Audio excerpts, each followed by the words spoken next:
সকাল। সবাইকে আমন্ত্রণ জানাচ্ছি মেরিল মেক্স ওভার রাঙা সকাল অনুষ্ঠানে। সুন্দর একটি দিনের প্রত্যাশা নিয়ে পুরো অনুষ্ঠান জুড়ে আপনাদের সাথে থাকছি আমি জেরিন এবং আছি আমি মাসুক। শুভ সকাল আমার তরফ থেকেও। সুন্দর এই সকালে আমরা আজকেও একজন অতিথি নিয়ে এসেছি, তার কাছে যাব, কিন্তু তার আগে যাচ্ছি জেরিনের কাছে। জেরিন, শুভ সকাল। শুভ সকাল মাসুক, কেমন আছো বলো? আমি ভালো আছি, তুমি কেমন আছো? খুবই ভালো আছি, ভীষণ ভালো লাগে তোমাকে পেলে, কারণ তাহলে মনে হয় গল্পটা বেশি আনন্দদায়ক এবং হয়। আমিও ভীষণ উপভোগ করি তোমার সাথে। চলো পুরো আয়োজন জুড়ে আমরা উপভোগ করি আমাদের অতিথিকে নিয়ে। কে আছে চলো। দর্শককে জানাই। প্রিয় দর্শক, আমাদের আজকের অতিথি বিশেষজ্ঞ চিকিৎসক অধ্যাপক ডক্টর মোহাম্মদ সালেহ আহমেদ। চলুন তাকে স্বাগত জানাই। শুভ সকাল। শুভ সকাল আপনাদেরকেও। কেমন আছেন? আলহামদুলিল্লাহ, আপনারা ভালো আছেন তো সবাই? আমরাও ভালো আছি এবং আলহামদুলিল্লাহ। আপনাকে পেয়ে দারুণ লাগছে। অনেক কিছু জানবো আজকে আপনার কাছে। Thank you. আপনাদের পাশে আসতে পেরে আমি নিজেকে ধন্য মনে করছি। আপনাদেরকে ধন্যবাদ আমাকে এখানে আমন্ত্রণ জানাবার জন্য। এবং আপনি আমাদের এই আয়োজনকে সমৃদ্ধ করতে যাচ্ছেন, সে ব্যাপারে কোনো সন্দেহ নেই। একদমই আপনার শৈশব থেকে জানা শুরু করতে চাই। তো আমার জন্ম বরিশালে 1953 সালের 1 অক্টোবর। তো আমার প্রথম 10 বছর বরিশাল শহরে কেটেছে। খুব সুন্দরভাবে কেটেছে। কারণ আমার নানা ছিলেন একজন বিখ্যাত আলেম হেইদা থানার। তো আমার মা অত্যন্ত পর্দাশীল ছিলেন। তো ছোটবেলায় আমাদের বাসায় আমার বাবা মা খুবই অতিথি প্রবণ ছিলেন। তো সবসময় বাসায় মেহমান দিয়ে ভরপুর থাকতো। আচ্ছা। তো খুব সুন্দরভাবে আমার শৈশবটা প্রথম 10 বছর কেটেছে। তারপরে আপনার আমি যখন ক্লাস 5-এ আমি বৃত্তি পরীক্ষা দিই, সেই সময় আমার বাবার একটা চাকরির জন্য সমস্যার কারণে আমরা গ্রামে চলে যাই। আচ্ছা। তা আমাদের গ্রামের নানা বাড়িতে চলে যাই। তখন আমার মা, আমার ছোট একটা বোন, আমার একটা বড় ভাই ছিল। তো গ্রামে গিয়ে আমাদের নানা বাড়িটা খুব বিশাল একটা বাড়ি ছিল। জি। চারদিকে বড় পুকুর, বড় খাল, পেছনে নদী দিয়ে সারাউন্ডেড ছিল। আচ্ছা। এবং আমাদের বাড়ির নানা বাড়িটা চারপাশে বাগান ছিল, বিশাল বাগান ছিল। সেটা তো বরিশালেই স্যার। জি, এটা বরিশাল। যখন আমরা গ্রামের বাড়িতে চলে যাই, নানা বাড়িতে চলে আচ্ছা, যাই। গ্রামের নাম কি ছিল? এটা গ্রামের বাড়িটার নাম ছিল মেমানিয়া। মেমানিয়া। বাহ, দারুণ তো। মেমানিয়া ওইটা একটা ইউনিয়নের মানে হেড আর কি। মেমানিয়া একটা ইউনিয়ন ছিল। ওইখানে আমার নানা বাড়ির নামে একটা হাট ছিল, মৌলবীর হাট। আচ্ছা। আমার নানা ছিলেন মৌলবী আব্দুল আলী খান। তো উনি একজন বিখ্যাত আলেম ছিলেন এবং ওনার নাম অনুসারে ওই হাটের নাম ছিল মৌলবী। তাহলে তো হাটকে নিয়ে অনেক রকম স্মৃতি আছে। জি, একটু শুনি হাটে কি করা হতো। আমার নানা বাড়িতে আমার তো মানে যখন আমরা ফিরে আসি, আমার প্রায় 40 জনের মতো কাজিন ছিল। 40 জন? তারা সবাই, কেউ ঢাকায় থাকতেন, কেউ বরিশাল থাকতেন। তারা যখন বছরে 2 ঈদ এবং গ্রীষ্মের যে ছুটি এবং উইন্টার ভ্যাকেশন সবাই আমরা জড়ো হতাম। আচ্ছা। তো আমার মামা খালাদের যে তারা এত স্নেহবৎসল ছিলেন, তাদের আদরে এবং ভাই বোনদের সাহচর্যে আমার এক মানে বড় মামার 7টা মেয়ে ছিল, 4 জন আমার বড় ছিল। আচ্ছা। তারা এত আদর করতেন। তো এইসব প্রাকৃতিক বৈশিষ্ট্যে ঘেরা এবং তাদের যে স্নেহ মমতা, আমার মামারা খুবই স্নেহবৎসল খুবই ছিলেন। আনন্দমুখর একটা পরিবেশ খুবই হতো আনন্দের যখন সাথে স্কুলে ছুটি পেতাম। আমার জীবন কাটছে আর কি, শৈশবটা আর কি। তো যদিও গ্রামের পরিবেশে যখন আসছি বরিশাল থেকে, শহরের পরিবেশ থেকে, তখন বেশ কিছুদিন খুব মন খারাপ ছিল। আচ্ছা, আচ্ছা। বন্ধু বান্ধব ছেড়ে আসছি, ছোটবেলার বন্ধু বান্ধব যাদের সাথে ফুটবল ক্রিকেট খেলতাম, বহু সময় কেটে যেত। তো আচ্ছা। ওদেরকে খুব মিস করতাম। আচ্ছা। তো এই এই আর কি 10 ছোটবেলা। বছরের কথা বলছিলেন, এই 10 বছর সময়টা এমন একটা সময় যে সময়টা আসলে সারা জীবনই প্রভাব ফেলে যাবে, বা জি। স্মৃতিগুলো সারা জীবনই আপনাকে কাতর করবে।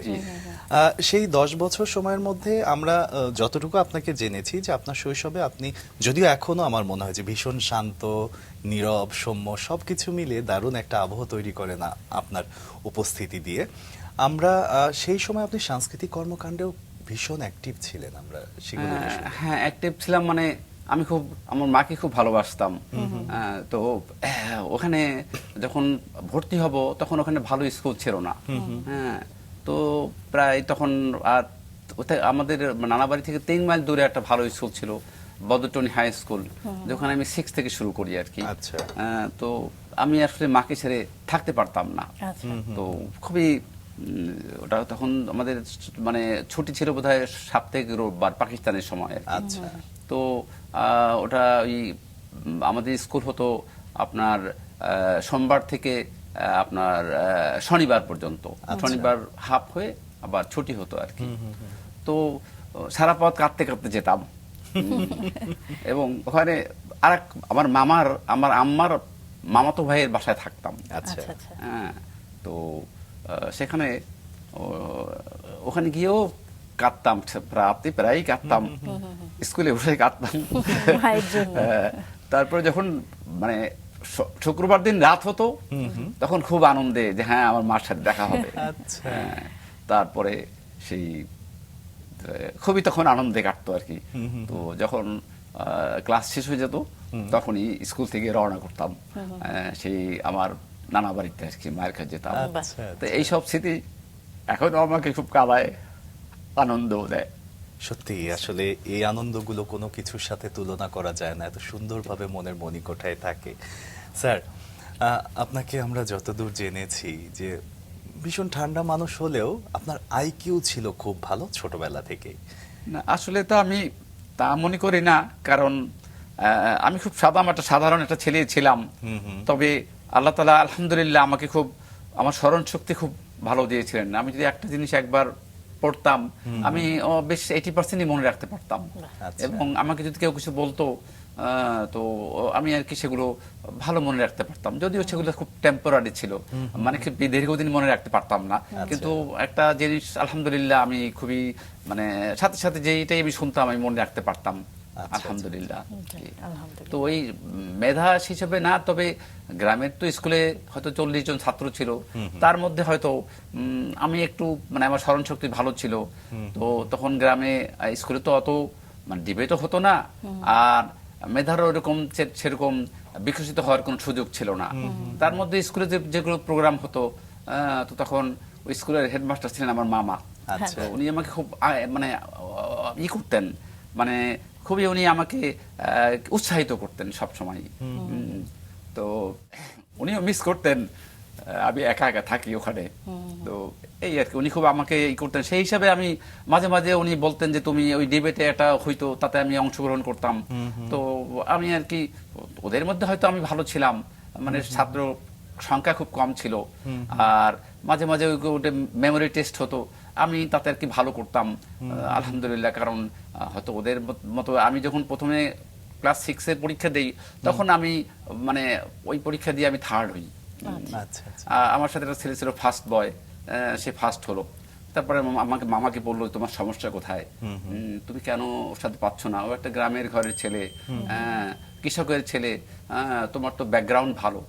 তো তো শেষে আর কি আমি আর কি তারপর থেকে আমি সবসময় মানে ফার্স্ট হতাম আর কি ক্লাসে, গ্রামের ওই স্কুলটা হাই স্কুলে আমি সবসময় ফার্স্ট হতাম। দারুণ। আসলে শৈশব জায়গাটাই এমন, অনেক স্মৃতি থাকবে, অনেক জি। আসলে কঠিন স্মৃতি থাকবে, সহজ স্মৃতি থাকবে, আনন্দের স্মৃতি থাকবে, কিন্তু পুরো জীবন জুড়ে যদি আপনাকে দেখতে যাই, অনেক সমৃদ্ধ একটা জীবন। আমরা আপনার সম্পর্কে কিছু তথ্য জানি, দর্শককে জানাই। জি প্লিজ। দর্শক, অধ্যাপক ডক্টর মোহাম্মদ সালেহ আহমেদ দেশের প্রখ্যাত চক্ষু বিশেষজ্ঞ এবং চিকিৎসা শিক্ষাক্ষেত্রে উজ্জ্বল পথপ্রদর্শক, যিনি ঢাকা মেডিকেল কলেজ থেকে MBBS সম্পন্ন করে চক্ষু চিকিৎসায় দেশ এবং বিদেশ থেকে উচ্চতর ডিগ্রি এবং বিশেষায়িত প্রশিক্ষণ গ্রহণের মাধ্যমে নিজেকে আধুনিক এবং দক্ষ চিকিৎসক হিসেবে গড়ে তুলেছেন। কর্মজীবনের শুরু থেকেই তিনি চিকিৎসা সেবাকে মানব সেবার মহান ব্রত হিসেবে গ্রহণ করে সততা, নিষ্ঠা এবং মমত্ববোধের সঙ্গে দায়িত্ব পালন করে আসছেন। ঢাকা মেডিকেল কলেজ সহ বিভিন্ন খ্যাতনামা প্রতিষ্ঠানে শিক্ষকতা করে তিনি অসংখ্য দক্ষ এবং মানবিক চক্ষু বিশেষজ্ঞ তৈরি করেছেন, যারা আজ দেশে বিদেশের সুনামের সঙ্গে চিকিৎসা সেবা দিয়ে যাচ্ছেন। তিনি জাতীয় চক্ষু বিজ্ঞান ইনস্টিটিউট এবং হাসপাতালের ভিট্রিও রেটিনা বিভাগ প্রতিষ্ঠা করে বিভাগীয় প্রধান হিসেবে নেতৃত্ব দিয়ে দেশের আধুনিক চক্ষু চিকিৎসায় নতুন এক দিগন্ত উন্মোচন করেছেন।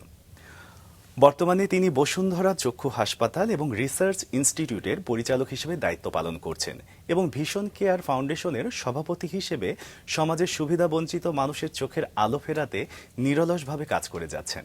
তার মানবিক উদ্যোগে হাজারো দরিদ্র মানুষ বিনামূল্যে এবং স্বল্প খরচে চিকিৎসা সেবা পাচ্ছেন। একই সঙ্গে গবেষণা এবং জ্ঞান চর্চায় তিনি সমানভাবে নিবেদিত, যার ফলশ্রুতিতে তার 30-এর অধিক গবেষণাপত্র এবং জাতীয় আন্তর্জাতিক জার্নালে প্রকাশিত হয়েছে। আমরা তার সম্পর্কে জানছিলাম, আবারও ফিরে যাচ্ছি তার কাছেই।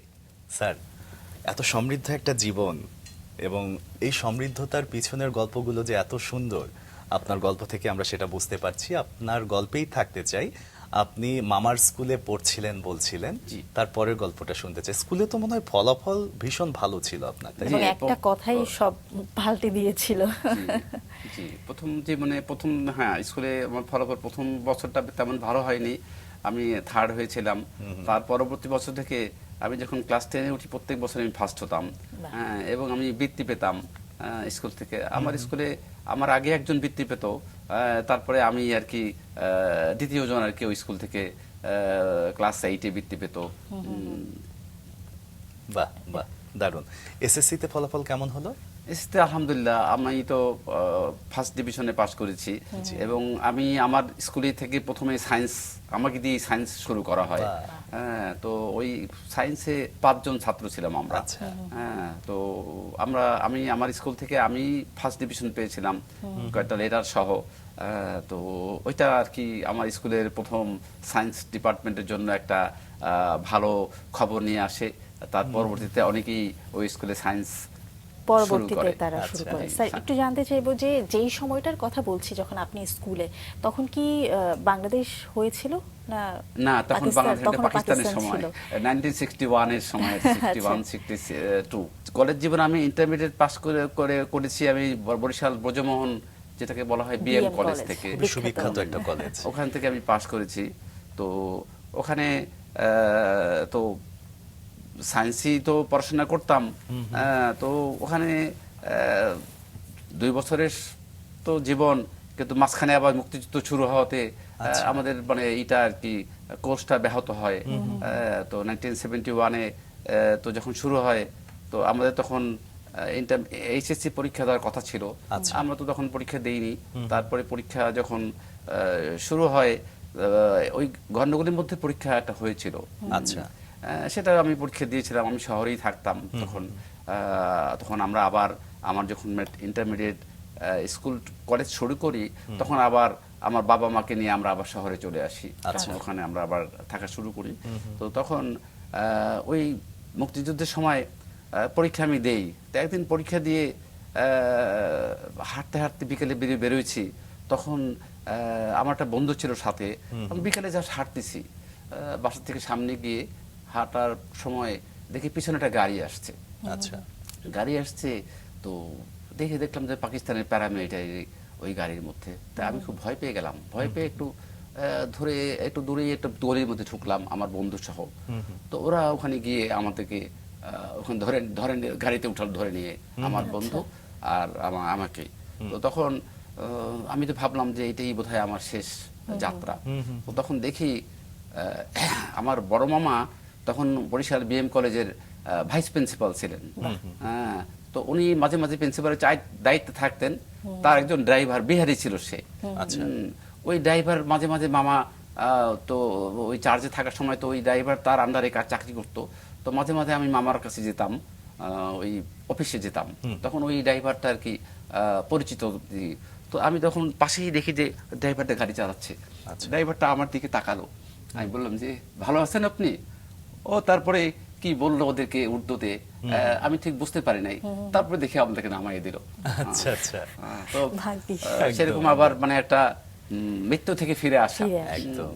তো এটা আমার খুব আর কি মানে জীবনকে খুব মানে প্রভাবিত করেছিল। তো শেষে আর কি যাই হোক, পরে আবার স্বাধীনতা হলো। স্বাধীনতার সময় আবার ওইখানে যখন এই ঘটনা ঘটলো, আমার বড় ভাই তখন ঢাকায় চাকরি করতেন। আচ্ছা। তো উনি ভাবলেন যে হয়তো নিরাপদ না ঢাকায়, বরিশালে থাকা, বরিশালে। তো উনি আমাকে ঢাকায় নিয়ে গেলেন। আচ্ছা। তো আমার বড় ভাই তখন একটা মেসে থাকতেন। আমার খালার বাসা, মামার বাসা ওই মেসের কাছাকাছি ছিল। তো আমার বড় ভাই বললেন যে তো তুমি আমার বাসায় থাকো। আমার ওই এর মধ্যে আমাদের নানা বাড়িটা ভেঙে গিয়েছে নদীতে। আচ্ছা। বিশাল বাড়ি। তখন আমার ওই ছোট মামা যিনি আর কি শৈশব থেকে আমাদেরকে মানে খুবই ছায়া দিয়ে মানুষ করেছেন। তো উনি ওখানেই থাকতেন এক বাসায়, ওখানে তার সাথেই আবার উঠতাম। আচ্ছা। তো তো তার ওখানেই থেকেই তারপরে স্বাধীনতার কয়েক মাস ওখানেই ছিলাম। তো তারপরে তো যখন স্বাধীন হলো আবার বরিশালে ফিরে গেলাম। আচ্ছা। বরিশালে ফিরে গিয়ে আবার পরীক্ষা দিলাম। পরীক্ষা দিয়ে আলহামদুলিল্লাহ ইন্টারমিডিয়েট পরীক্ষার রেজাল্ট খুব ভালো ছিল। আচ্ছা। যুদ্ধকালীন সময়ের পরে আপনারা স্বাধীন বাংলাদেশে নতুন করে আবার পড়াশোনা শুরু করলেন এবং এইচএসসি তে দারুণ একটা রেজাল্ট করলেন। এই আনন্দ নিয়েই কি মেডিকেলে ভর্তি হওয়া হলো? আলহামদুলিল্লাহ এই রেজাল্টের সময় তো মানে আনন্দিত হয়েছিলাম। তারপর তো আমি ঢাকা গেলাম। আমার বড় ভাই বললেন যে আসো তুমি ঢাকাতে। তখন ইউনিভার্সিটির অ্যাডমিশন চলতেছিল। জি। তো মেডিকেলে তখনও মানে শুরু হয় নাই। আমার তো ইচ্ছা ছিল যে আমি ডাক্তারি পড়বো। তো এটা ছোটবেলা থেকেই কি ছোটবেলা স্যার থেকে ইচ্ছে ইচ্ছা ছিল? মানে কি আমার খুব সবসময় আমার এই কান সর্দি মানে কান পাকা লেগেই থাকতো। আচ্ছা আচ্ছা। মানে আমি সবসময় ঠান্ডা আমার লেগেই থাকতো। আচ্ছা, আচ্ছা। তো আমি তখন ভাবতাম যে আমি বড় হয়ে নাক কান গলার ডাক্তার হবো। আচ্ছা, তো ওই- এমনি ভাবতেন হয়তো। জি, এটা আমি ভাবতাম।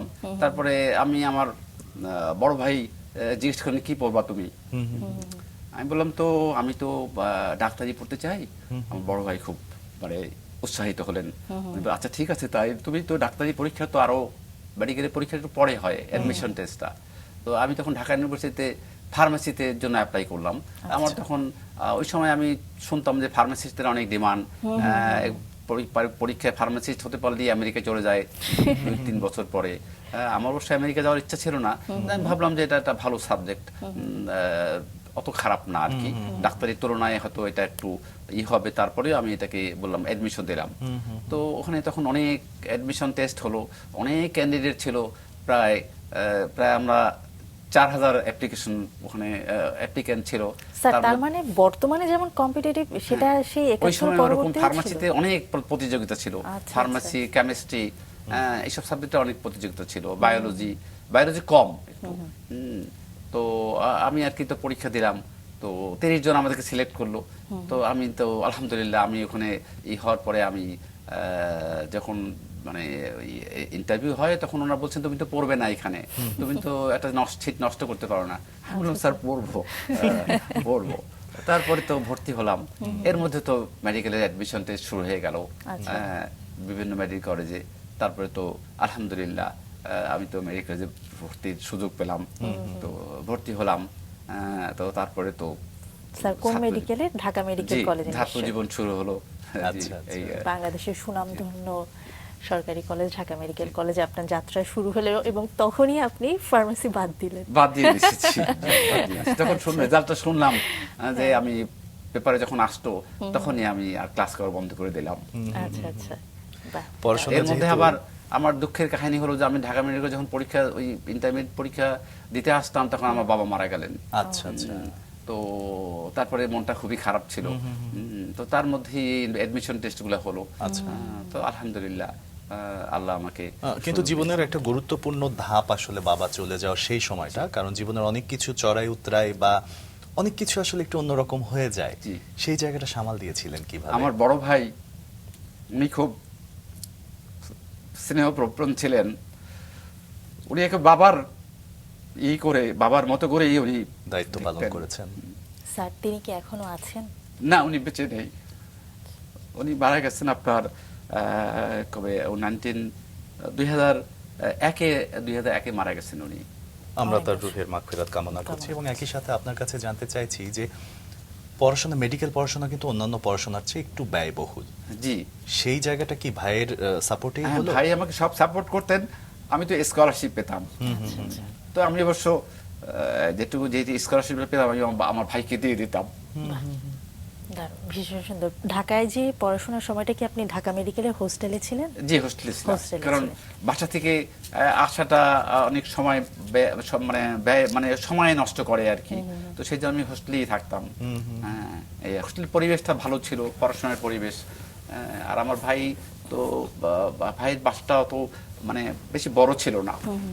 তো সেই জন্য আমি আর আমার ভাই বললেন না তুমি ওখানে হোস্টেলে পড়াশোনা করো, পড়াশোনায় মনোযোগ হয়তো বা বেশি থাকবে। আমার ভাই খুব আমাকে করতেন। স্যার, একটু জানতে ইচ্ছে করছে যে আপনার ভাই আপনার জীবনে অনেক বেশি অবদান রেখেছে, তিনি ব্যক্তিগত জীবনে বা পেশাগত জীবনে কি করতেন? উনি একটা চাকরি করতেন, উনি প্রথমে চাকরি করতেন আপনার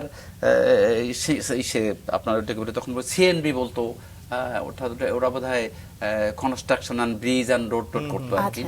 তারপরে উনি ওখানে তো সরকারি চাকরিটা তেমন বেতন ছিল না, তারপরে উনি শিপিং লাইনে একটা এক্সিকিউটিভ পোস্টে আর কি জয়েন করেন, ওখানে বেতনটা ভালো ছিল। তো উনি তো আমাদের জন্যই উনি আর কি এই চাকরিটা চেঞ্জ করেন। সরকারি চাকরিতে অনেক আরামও আছে, কিন্তু উনি একটু খুব হার্ড ওয়ার্ক করতে হইতো ওনার ওখানে আমাদেরকে। আমার আরেক বড় ভাই ছিল, উনি তখন ঢাকা ইউনিভার্সিটিতে পড়তেন, আমার একটা ছোট বোন ছিল, ও ঢাকা ইউনিভার্সিটিতে পড়তো।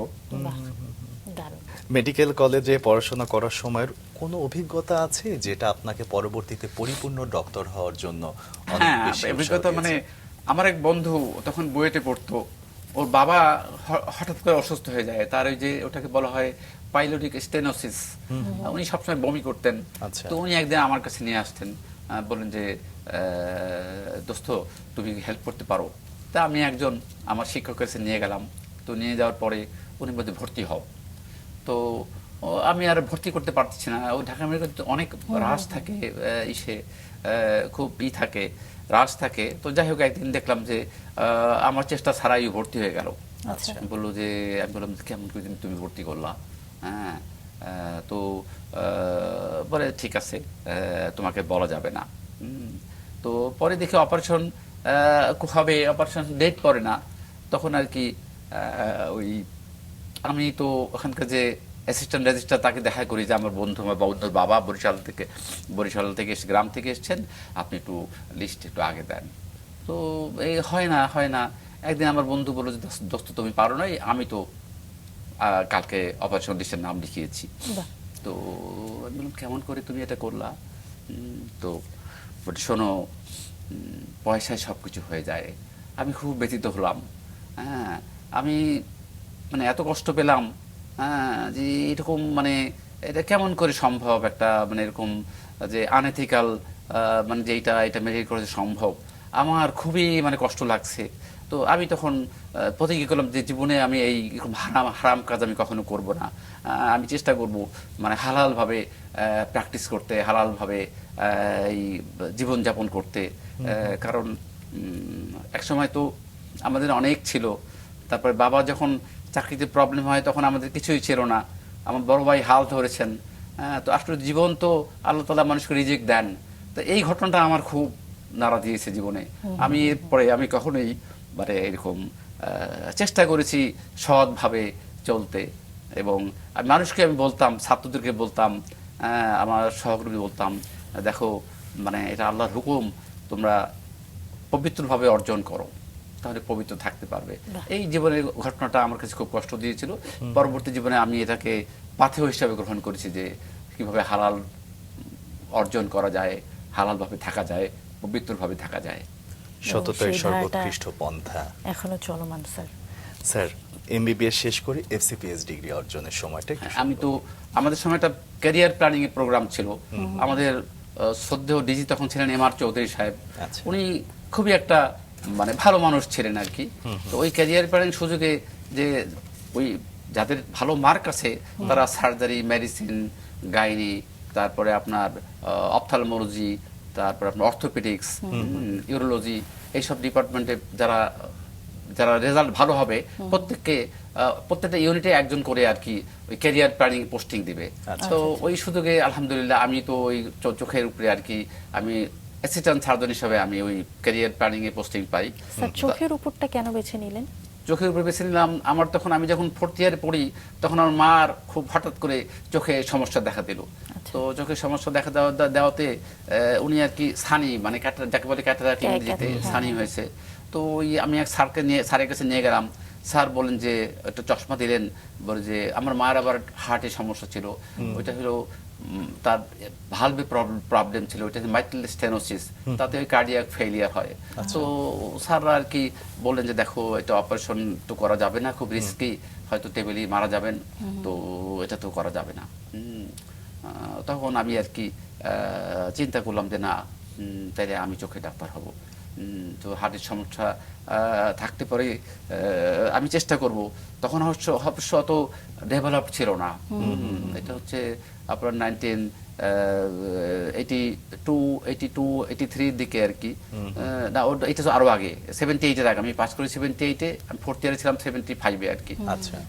তখন এত সুযোগ সুবিধা ছিল না। জি জি। তো আমি যখন পরীক্ষা দিয়ে পাস করলাম তখন আমি অপটেড ফর অপথ্যালমোলজি, যে আমার মা তো চোখের অপারেশন করতে পারেন না, আমি তার চোখের অপারেশন করতে পারবো, যদি হার্টের সমস্যা থাকেও আমি চেষ্টা করব যাতে এদেরকে হেল্প করতে পারি। তো আলহামদুলিল্লাহ ওইভাবে তো পোস্টিং হলো। তারপরে আমি অ্যাসিস্ট্যান্ট রেজিস্ট্রার হলাম।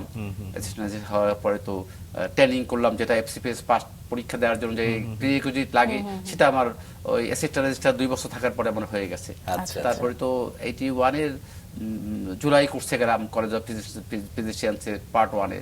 তো পার্ট 1 তো পাস করলাম। তারপরে আবার পার্ট 2-র জন্য আবার 82 জানুয়ারিতে ওখানে পার্ট 2 কোর্সে গেলাম।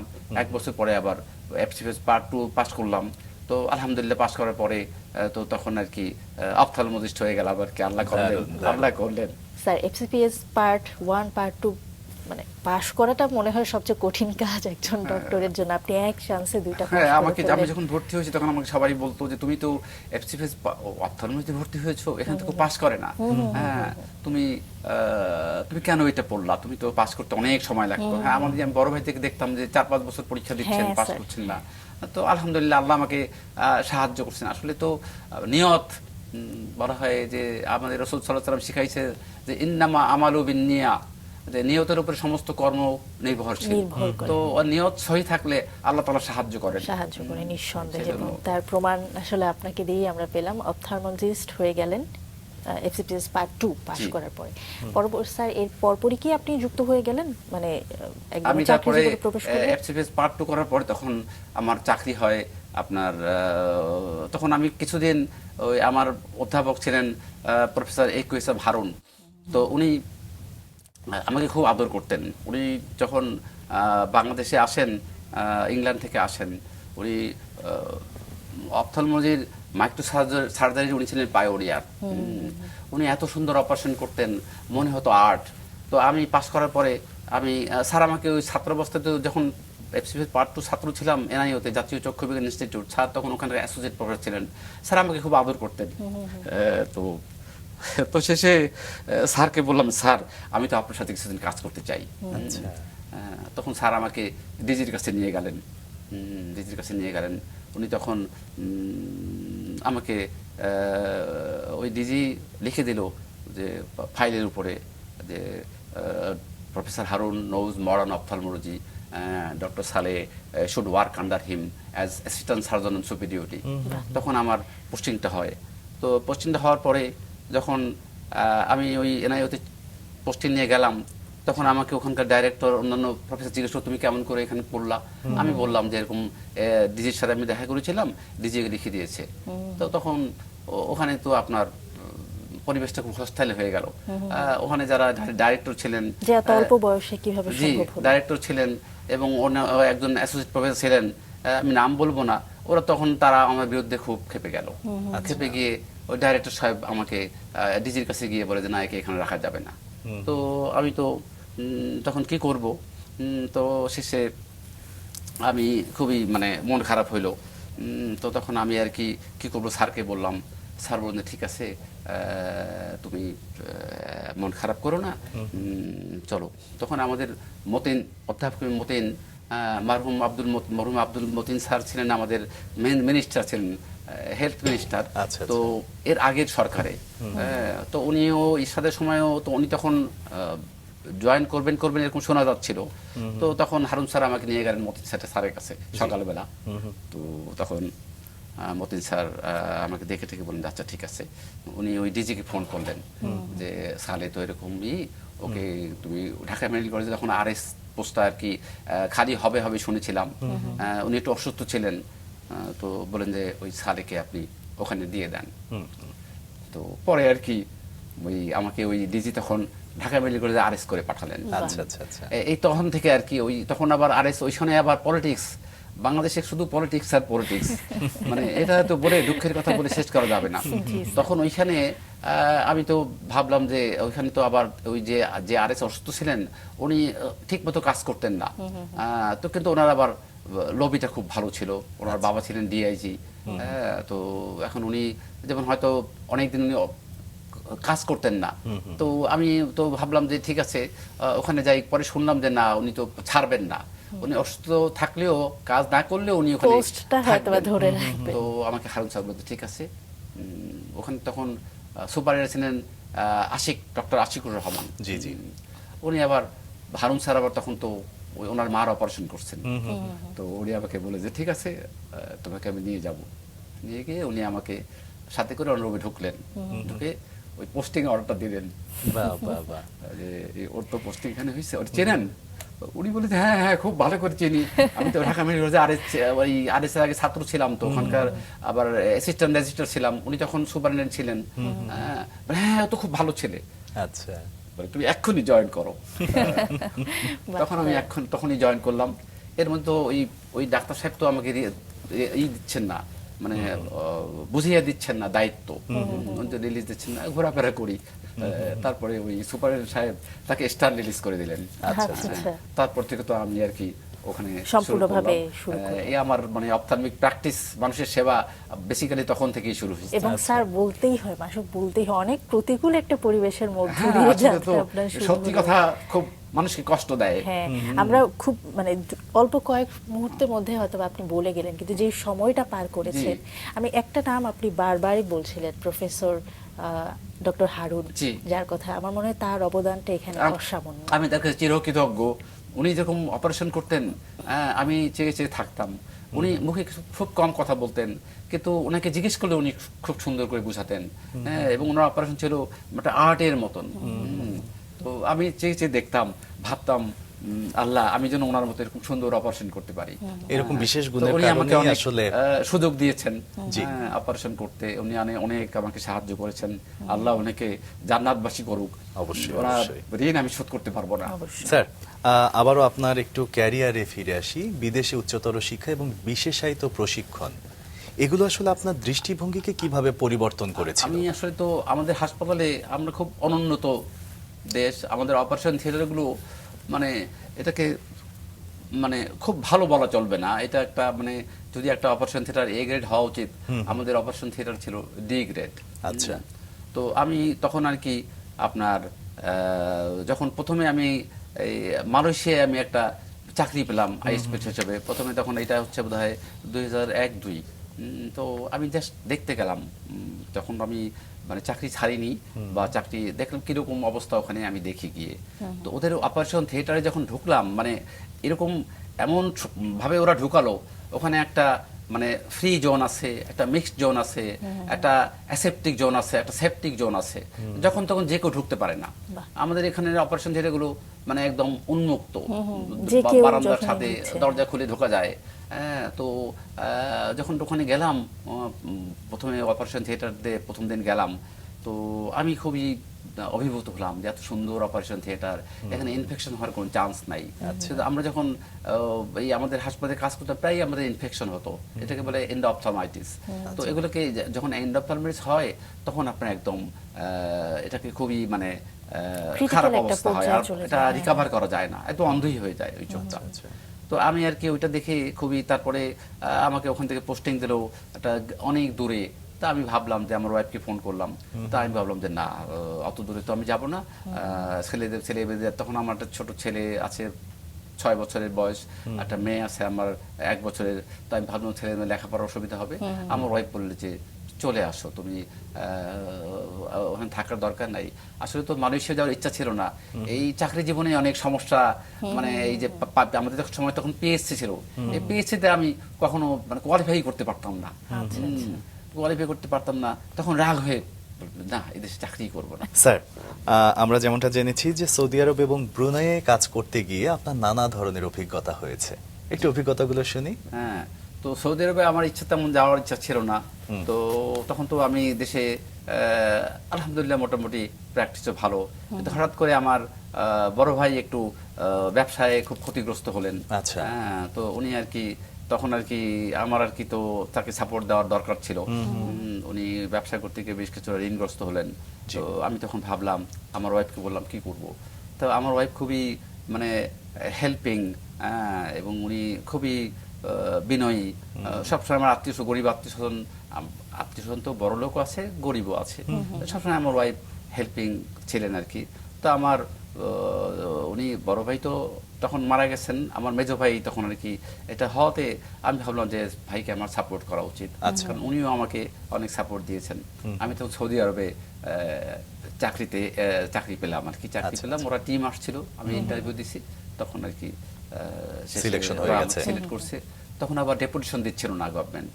তো আমার যে ভাই উনি আবার তখন তো মানে এমপি ছিলেন, উনি কিন্তু খুব অনেস্ট ছিলেন। উনি ওরকম যেরকম এমপি হলে যেরকম টাকা পয়সা করতে পারেন নাই।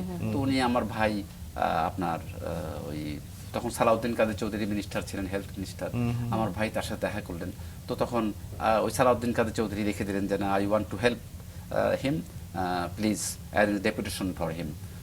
তো আমাকে ওই 2 বছরের জন্য ডেপুটেশন দিল। তো আমি তখন নাকি ওই সৌদি আরবে চলে গেলাম, শুধু আমার মানে পরিবারকে, ভাইকে সাহায্য করার জন্য। তো এটা হচ্ছে সৌদি আরবে আমাদের দেশে যেটা উন্নত ছিল, আমি তখন মদিনা আই হসপিটালে আমার পোস্টিং হয়েছে। তো তখন ওখানে যখন যাই, তখন অলরেডি আমার এক সিনিয়র প্রফেসর ওখানে তখন আই স্পেশালিস্ট হিসেবে কাজ করতেছেন। বাংলাদেশি অনেক মানে ডাক্তার ছিলেন, আবার প্রফেসর মঞ্জুর নামে একজন ইসলামিয়াত একজন আইএস কনসালটেন্ট ছিলেন, উনি ওখানে কাজ করতেন আর কি।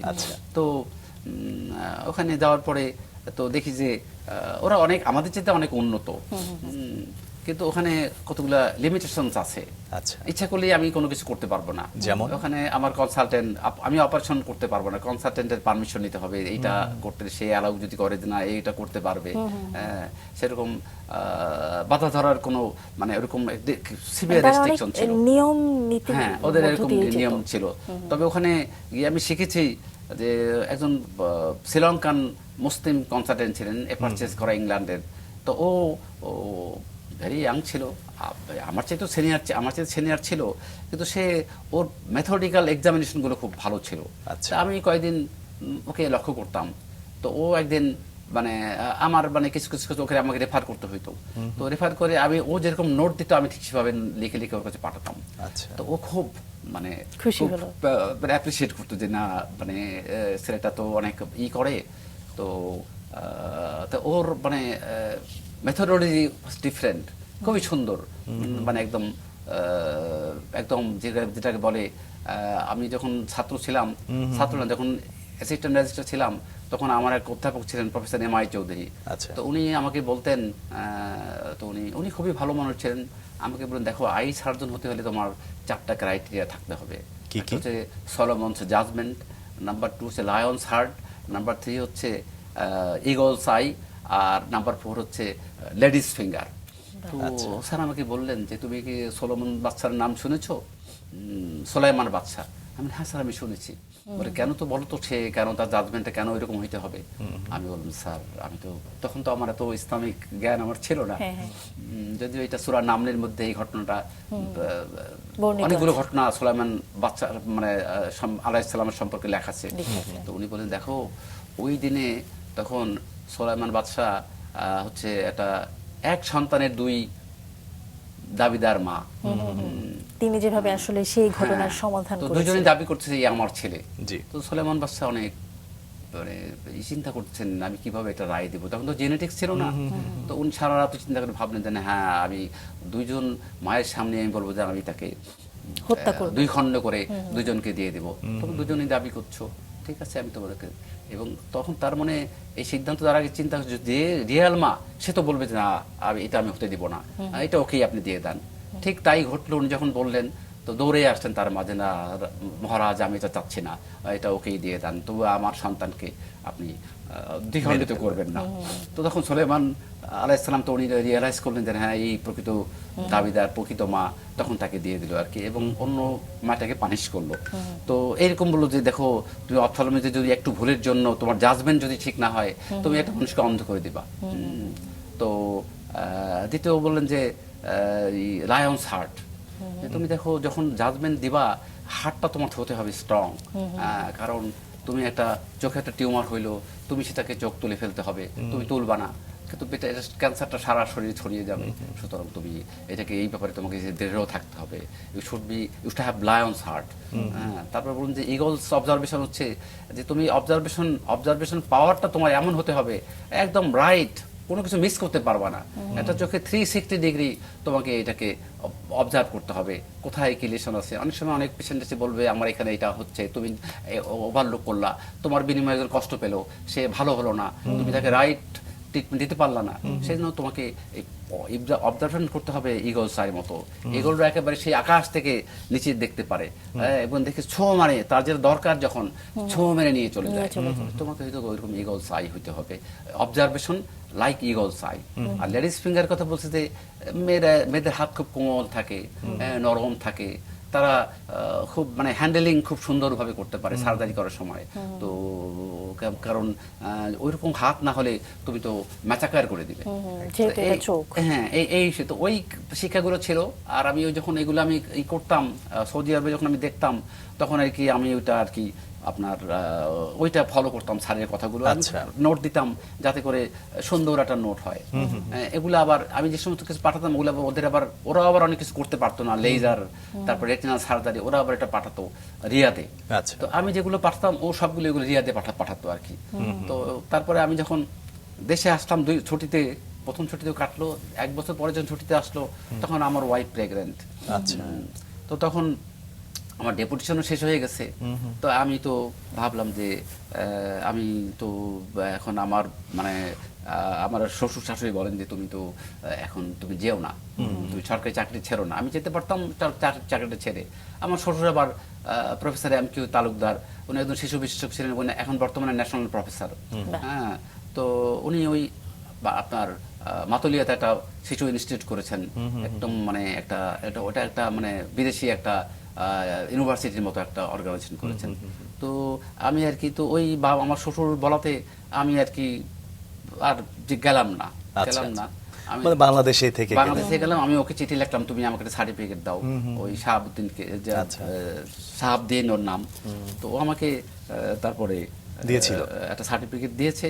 তো ও আমার একটা কলিগ ছিল, বললাম তুমি নিও, বলে যে না আমি ওটা আমি চিন্তা করে লিখবো সার্টিফিকেটটা। সে আমাকে একটা সার্টিফিকেট দিল যে মানে খুব ভালো লেখার পর একটা জায়গায় লিখলো his knowledge in retina is above all the other specialist in Madina Munawara. তো আমি তো এটা ভাবলাম যে মানে ও একটা মানে খুব একটা সুন্দর সার্টিফিকেট দিছে। তো যাই হোক আলহামদুলিল্লাহ। তো ওই সৌদি আরবের ঘটনাটা মিস করি যে যখন আমি ছুটির সময় আমি প্রতিদিন মদিনাতে নামাজ পড়তে যেতাম, মদিনার হারামে মসজিদে। তো সেগুলো আর কি মন খুব খারাপ থাকতো 5-6 মাস। আবার চাকরির পিছনে কোথায় পোস্টিং দেবো, পোস্টিং পাচ্ছি না, এদিকে ওদিকে ঘোরাঘুরি করছি। তারপর শেষে আমার বড় ভাই আর কি, যিনি তখন MP ছিলেন, উনি বলেন তো একটু বরিশালে গিয়ে থাক, মানুষের মধ্যে তো হিংসা করবে তোকে, কারণ তো মানুষ তো খুব হিংস্র প্রবণ, বরিশালে থাকলে কিছুদিন ওখানে ভালো থাকবি। জীবনের গতি আসলে চলছিল এবং দেশে এসে বরিশালে আপনি কাজ করছিলেন। ভিট্রিও রেটিনা যে বিভাগটি, আপনি ভিট্রিও রেটিনা হচ্ছে তারপরে বরিশাল থেকে যখন আবার মানে ঢাকায় আসতাম, তখন তো ওই পিজিতে আবার ট্রান্সফারে আসতাম। এই সময় আবার মানে আমি এর মধ্যে মানে অ্যাসোসিয়েট প্রফেসরের মানে করি, তখন আমার পোস্টিং হয় আপনার জাতীয় চক্ষু বিজ্ঞান ইনস্টিটিউটে। তখন সরকারি হাসপাতালে কোনো ভিট্রিও রেটিনাল স্পেশালিস্ট ছিল না। তো ইসলামিয়া হাসপাতালে ছিল। তো ওখানে কেস আসতো, তখন চোখের টিউমার নিয়ে আসতো, রেটিনাল ডিটাচমেন্ট নিয়ে আসতো। তো আমি তো তখন আমার এই ব্যাপারে কোনো ট্রেনিং ছিল না। হারুন স্যারকে আমি দেখতাম করতে, তো স্যারের সাথে আমি কিছু অ্যাসিস্ট করছি। তারপরে আমি চিন্তা করলাম যে একদিন একটা ইয়াং মেয়ে এরকম রেটিনাল ডিটাচমেন্ট নিয়ে আসছে। আমি তো বললাম যে দেখো তুমি আমার এখানে ভর্তি হয়েছো, আমি তো এটা অভিজ্ঞতা নাই, আমি তো করি নাই কখনো। তখন আমার সিএ বললো যে স্যার, আমার সিএ তখন ছিল একজন, বলে যে স্যার আপনি তো জানেন রেটিনাল ডিটাচমেন্টটা তো আপনি তো ইনডাইরেক্ট অপথলমিস্ট করতে পারেন, আপনি সব প্রসিডিউর জানেন, চেষ্টা করেন স্যার।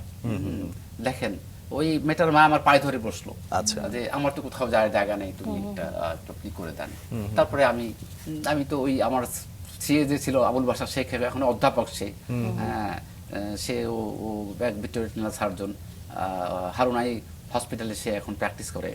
তো ওর সাথে আমি শুরু করলাম।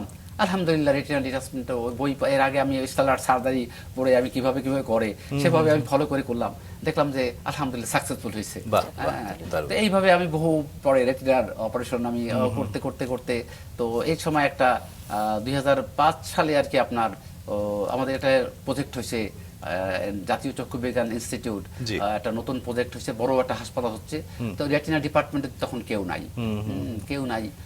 তখন আর আমার তো ফিউচার কোনো ট্রেনিংও নাই, কি করবে তখন তখন আমাদের একটা রাজনৈতিক বিএনপি সরকার চলে, তো তখন তো অনেকটাই ডিপার্টমেন্ট চলতো পলিটিক্যালি আর কি, যারা ওরিয়েন্টেড ডক্টর তাদের চলতো। তো তারা যখন একজন ওই পাকিস্তান থেকে ট্রেনিং করে আসছে 6 মাসের জন্য, এসে সে আর কি ডিপার্টমেন্ট খুলবে। জি, জি। তো তখন ওখানে প্রজেক্ট ডাইরেক্টর ছিল ডক্টর শাহাবুদ্দিন। উনি বলে তোমার তো তুমি তো অ্যাসিস্ট্যান্ট প্রফেসরও না, তুমি তো ডিপার্টমেন্ট খুলতে পারবা না। তো তাদের মানে অনেক মানে আমি বললো যে আমার একমাত্র ডক্টর সালেরই আছে অভিজ্ঞতা রেটিনাল সার্জারি, রেটিনাল কাজ করার, করলে ওকেই শুরু করতে হবে। আচ্ছা, আচ্ছা, তো তাদের অনেক প্রতিবাদ গাত্রদাহ সহ মানে এটা আমাকে তারপরে আপনি আসলে আপনার জায়গায় সফল আমাকে হলেন। বলে যে না, তো আপনাকেই করতে হবে। ওরা তখন রাজি হইলো। আচ্ছা, আচ্ছা। তখন আমাকে বললো যে দেখেন এরা তো আপনাকে থাকতে দিবে না, আপনি একটা ট্রেনিং করে আছেন ফেলোশিপ আল-শিফা ট্রাস্ট হসপিটাল, কারণ আপনার একটা ফেলোশিপ থাকতে পারে, তখন তো এরা তখন আর না করতে এরা পারবে আর করতে পারবে না। তো আমি তো ওই বয়সে আবার যাওয়ার ইচ্ছা ছিল না, ফ্যামিলি তারপরে সারা জীবন পড়াশোনার তারপরেও মধ্যে দিয়ে গেলাম। আচ্ছা, আচ্ছা। গেলাম গিয়ে আর কি ওখানে সেখানেও নিশ্চয়ই দারুণ অভিজ্ঞতা হয়েছে। স্যার, হ্যাঁ, সেটা- অভিজ্ঞতা সেটা কি হয়েছে। ওদের ব্রুনাইতে অপারেশন ছিল? থিয়েটারটা অনেক সুন্দর। আমাদের যে নতুন প্রজেক্টে নাইও এটা অপারেশন থিয়েটারটা এত মানে বাজে ছিল, মানে আপনাকে এটা মানে বিশ্বের কাছে আমাদের কোনো স্থান ছিল না। তো ওদেরটা এত সুন্দর, মানে স্যার, ওরকম এইখানে ফেলোশিপটা নিতে কোথায় গেলেন? ব্রুনাইতে? ইসলামাবাদ, ইসলামাবাদ। Rawalpindi Al-Shifa trust hospital. আচ্ছা, আচ্ছা। এটা তো খুব ভালো হসপিটাল, বিদেশি দ্বারা ওটা রান, বিদেশি সাহায্য যদি হয়, এবং খুবই সুন্দর হসপিটাল। তো ওখানে গিয়ে আর কি, তো যাই হোক গেলাম, গিয়ে তো অসুস্থ হয়ে পড়লাম। আমি বললাম যে দেখো আমি থাকতে পারবো না, তোমাদের খাবার দাবার আমার সহ্য হয় না, মানে এত গ্যাস্ট্রিক প্রবলেম বেড়ে গেল। ওরা খুব ঝাল খায়, অনেক ঝাল খায়। কিন্তু ওরা খুব অতিথি প্রবল ছিল।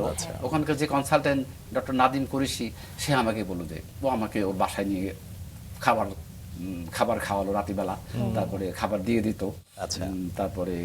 তারপরে দেখলাম যে একটা মানুষের বাসায় প্রত্যেকদিন যাওয়া, আমি ওখানে রান্না করে খাওয়ার ব্যবস্থা করলাম। আচ্ছা। আমার মা খুব ভালো রাঁধতেন, আমি দেখে দেখে সেগুলো আমি রান্না শিখে করলাম। গিয়েছিলেন। তারপরে আলহামদুলিল্লাহ 2 মাস কাটাই আসলাম। তো তারপরে আবার দেশে ফিরে আসলাম। তারপরেই আর কি রেটিনা ডিপার্টমেন্টটা আর কি সুন্দরভাবে অর্গানাইজ করলাম। এগুলো যন্ত্রপাতি কেনা তো হচ্ছে না, কেনা এটা একটা বড় অভিজ্ঞতা। আমাদের তখন রেটিনাল সার্জারি করার যে একটা আলাদা এডিশন লাগে, সেটা ওখানে ছিল না। তারপরে তো যাই হোক একটা কোম্পানি মাইক্রোস্কোপ সাপ্লাই দেয়, তো তখন আমি আবার টেকনিক্যাল কমিটির মানে ছিলাম, কিভাবে অপারেশন থিয়েটারটা সুন্দর করা যায়। তো ওই টেকনিক্যাল কমিটিকে বললো যে তুমি যে মাইক্রোস্কোপের একটা অর্ডার দিয়েছো, কোটেশন দিয়েছো, এটা তো তুমি অনেক দাম ধরেছো, তো আমি তো এটা ছাড়বো না। তবে আমি এটা ছাড়তে পারি। ডাইরেক্টরকে বললাম দেখো ওরা যদি আমাদের ভেট্রিওরিটাল সার্জারি করার এই জিনিসটা দেয়, তাইলে এটা আমি ছেড়ে দিতে পারি। তখন বলছে ঠিক আছে সালে ভাই, আপনি ওদেরকে কথা বলেন। ওদেরকে কথা বললাম যে তোমার তো এই যন্ত্রের দাম হচ্ছে 20 লাখ টাকা, তোমরা 45 লাখ টাকা তোমরা কোটেশন দিয়েছো, তা তুমি এক কাজ করো, আমাদের এই যন্ত্রটার দাম 8 লাখ টাকা, তোমরা এটা দাও সাথে। ওরা সাথে সাথে রাজি হয়ে গেল। তারপরে ওই যে যন্ত্রটা আনার পরে আমরা শুরু করলাম ভেট্রিওরিটাল সার্জারি। দারুণ স্যার, আপনার অভিজ্ঞতার কথা বা গল্প আসলে নির্ধারিত সময়ে শেষ হবে না জেরিন, কিন্তু আপনার আরো কিছু অভিজ্ঞতা আমরা শুনবো, যেমন 30-এর অধিক গবেষণাপত্র প্রকাশের অভিজ্ঞতা রয়েছে আপনার। এগুলো আমাদের গবেষণা তো অত স্ট্যান্ডার্ড না, তবে চেষ্টা করতাম, কারণ আমাদের তো কোনো কিছু কম্পিউটারাইজ না, যেটা আমরা ডকুমেন্টের সাথে সাথে খুঁজে পাই। আমাদের এই কাগজে রাখতে রাখতে রাখতে রাখতে আমরা এইভাবে সংরক্ষণ করে তারপরে এটাকে আমরা একটা স্টাডি করার পরে আমরা একটা কনক্লুশনে আসতাম যে আমাদের এই রেজাল্ট, এই সার্জারি রেজাল্ট, এইভাবে আমি আর কি শুরু করেছি। তবে এখন আমি যে হাসপাতালে করেছি এটা সবকিছু কম্পিউটারাইজড একেবারে। আপনার 10 বছর আগে তাদেরকে দেখেছি, তাদেরও ডকুমেন্ট আমাদের কম্পিউটার থাকে। এটাকে একটা আমরা সুন্দর আধুনিক মান আমাদের অপারেশন থিয়েটারটা আমরা এমন ভাবে করেছি যে আপনার এটাকে মানে ওই বিদেশের মতো স্ট্যান্ডার্ড। আমরা এক স্যার ছিলেন, রেজিস্ট্রার ছিলেন অধ্যাপক মনিরুল হক, উনি আমেরিকায় অনেকদিন থাকার পরে দেশে আসছেন। আমি বললাম স্যার আমি তো একটা হাসপাতাল দেখাশোনা করি, আপনি যদি এখানে প্র্যাকটিস করেন আমি খুব খুশি হব। তো উনি বলে, আচ্ছা আমি দেখি আপনার হাসপাতালটা। আমি যখন উনি গেলেন, আমাকে বলে, সালে আপনি তো একটা আমেরিকান হাসপাতাল বানাইছেন, বাহ, এটা কেমন করে করলেন আপনি? স্যার এই উনি অবাক হয়ে হাসপাতালটার গেলেন। নামে কি Bashundhara eye hospital research institute. আচ্ছা। বলছে, একটা আপনি আমেরিকার একটা হাসপাতালকে আপনি এখানে এসে দাঁড়া করাই দিচ্ছেন, মনে হচ্ছে ওইটাকে আপনি পুরোপুরি এখানে বসাই দিচ্ছেন। উনি তারপর ওখানে প্র্যাকটিস শুরু করলেন। তো এই শুরুতে আর কি আপনার যখন আর কি হাসপাতালে করি, দিশা আই হসপিটাল কলকাতায়, ওরা মাঝে মাঝে আমার দেশে আসতো বাংলাদেশ আই হসপিটালের সাথে কোলাবোরেশনে। তো আমি একদিন ওদের যে দিশা হাসপাতালের যে চেয়ারম্যান, তাকে বললাম যে তুমি একটু আমার হাসপাতালটা একটু পরিদর্শন ভিজিটে করো। আসো। তো ওরা তো সময় দিতে পারে না, তারপরে আসছে। এসে আমি সন্ধ্যার সময় এসে আমি সব ঘুরে ঘুরে দেখালাম। তো যাওয়ার সময় বলে যে আমাদের হাসপাতাল তো গোয়াল ঘর, আপনি তো এত সুন্দর জিনিস করছেন। হ্যাঁ, তো এগুলো মানে আমি আর কি, তো ওই যখন বাইরে গিয়ে যখন হাসপাতালগুলো দেখতাম, ওইভাবে আর কি আমি চেষ্টা করেছি। কারণ আমি জাতীয় চক্ষু বিজ্ঞান যখন ছিলাম, তখন এই অপারেশন থিয়েটার আমি ডেভেলপ করতে পারি নাই। চেষ্টা করে অনেক ইনফেকশন হতো। আচ্ছা আচ্ছা। তো আলহামদুলিল্লাহ আমাদের এই হাসপাতালটা প্রায় 12 বছর ধরে হচ্ছে। আলহামদুলিল্লাহ আমাদের হাসপাতালটা এত অপারেশনে কোনো সময় কখনো আলহামদুলিল্লাহ কখনো কোনো ইনফেকশন হয় নাই। আচ্ছা, দারুণ দারুণ। স্যার, আমরা আমাদের আয়োজনে আপনাকে আরো বিস্তারিত একটু জানতে চাই। আপনি বিনামূল্যে এবং স্বল্প খরচে চিকিৎসা সেবা দিয়ে থাকেন, সেটা নিয়ে একটু শুনবো। এটা হচ্ছে আমাদের হাসপাতালটা একটা ফার্স্ট গ্রাউন্ড ফ্লোরে আমরা রাখছি লো কস্ট অ্যান্ড ফ্রি চিকিৎসার জন্য। এখানে হিন্দু, মুসলমান, খ্রিস্টান সবার জন্য কেউ যদি এসে বলে যে না আমাদের এখানে আমরা সামর্থ্য নাই, আমরা তাদেরকে আমাদের একটা ফান্ড আছে, ডোনেশন ফান্ড, একটা জাকাত ফান্ড। যারা মুসলিম তাদের জন্য শরিয়া বোর্ড আছে, একটা আছে, তারা যাচাই করে তারা তাদের সমস্ত খরচ মানে কনসালটেশন ফি থেকে শুরু করে ইনভেস্টিগেশন সব তারা দেয়। আর হিন্দু খ্রিস্টানদের জন্য এরকম আছে আমাদের ফান্ড, ওটা দেওয়া হয়। আর দোতলাটা হচ্ছে প্রাইভেট প্র্যাকটিস, যারা অ্যাফোর্ড করতে পারে তাদের জন্য আমরা চার্জ, এবং নিচে 300 টাকা ফিতে স্পেশালিস্টরা রুগী দেখেন। আবার ফ্রি দেখেন যারা ফ্রির যোগ্য তারা আবার ফ্রি বিনা পয়সায় চিকিৎসা হয়। তো আর উপরে হচ্ছে প্রাইভেট প্র্যাকটিস, ওখানেও মানে একটু হাই চার্জ, মানে আধুনিক একটা হসপিটাল, কিন্তু এটা আপনারা সবার জন্য সমানভাবে সবার জন্য। ব্যবহারের সুযোগ এখানে করে কেউ দিয়েছেন। মানে ভীষণ চিকিৎসা থেকে বঞ্চিত হবে না, বাহ, ধনী গরিব সবাই এই চিকিৎসা সুযোগ পাবেন। এটাই যেমনটা আসলে আপনি মানবিকতার উৎকৃষ্ট শিক্ষা উদাহরণ। জীবনে আপনি নিজেকে প্রতিজ্ঞা করেছিলেন যে জীবনে অনেস্ট থাকবেন, মানব সেবায় কাজ করে যাবেন, এখনো পর্যন্ত সেই জি, কাজই করছেন। ইনশাআল্লাহ দোয়া করবেন যেন আল্লাহ আমাকে এই করার সুযোগ দেন, আমি যেন এই হাসপাতালটাকে একটা বিশ্বমানের চিকিৎসা দেওয়ার চেষ্টা করতে পারি। সেজন্য আমার জন্য আপনারা দোয়া করবেন। নিঃসন্দেহে স্যার, অবশ্যই আপনার জন্য অনেক অনেক শুভকামনা থাকলো। আপনার ইচ্ছা খুব দ্রুত বাস্তবায়িত হোক এবং ভালো আমিন, থাকবেন। আমিন। অসংখ্য ধন্যবাদ আমাদের এখানে আসার জন্য। আপনাদেরকেও ধন্যবাদ আমাকে, আমি একটা সাধারণ মানুষ, আমাকে ডাকার জন্য আপনাকেও, আপনাদের সবাইকে আমি অনেক ধন্যবাদ জানাচ্ছি আমরা অন্তরের অন্তঃস্থল থেকে। আল্লাহ আপনাদের জীবন সুন্দর করুক, আপনারা সুন্দরভাবে বেঁচে থাকেন। ধন্যবাদ স্যার।